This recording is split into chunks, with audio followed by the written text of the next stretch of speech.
تو کوئی عام سا پتھر بھی نہیں ہے، تو کوئی فرشتہ یا پیغمبر بھی نہیں ہے، تو علم کا چشمہ یا سمندر بھی نہیں ہے،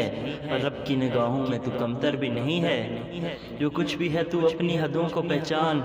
رب کی پکڑ سے تو باہر بھی نہیں ہے۔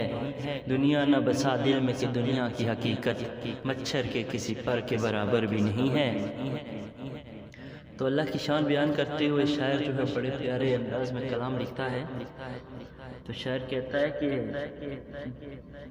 ہم نے تجھے جانا ہے فقط تیری عطا سے،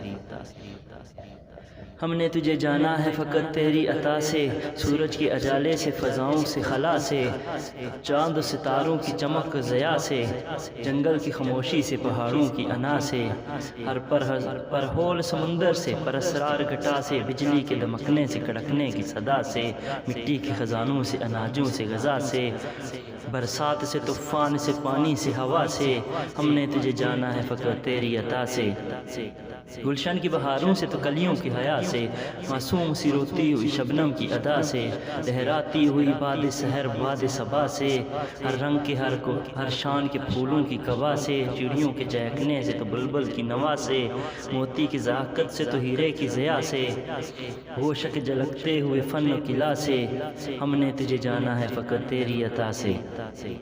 ابلیس کے فتنوں سے تو آدم کی خطا سے، تو صاف حبرین سے موسیٰ کی حیا سے،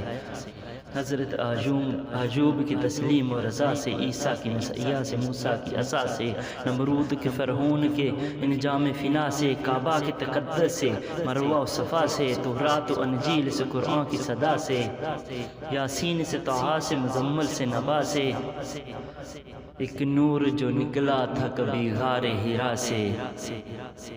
ہم نے تجھے جانا ہے فقط تیری عطا سے۔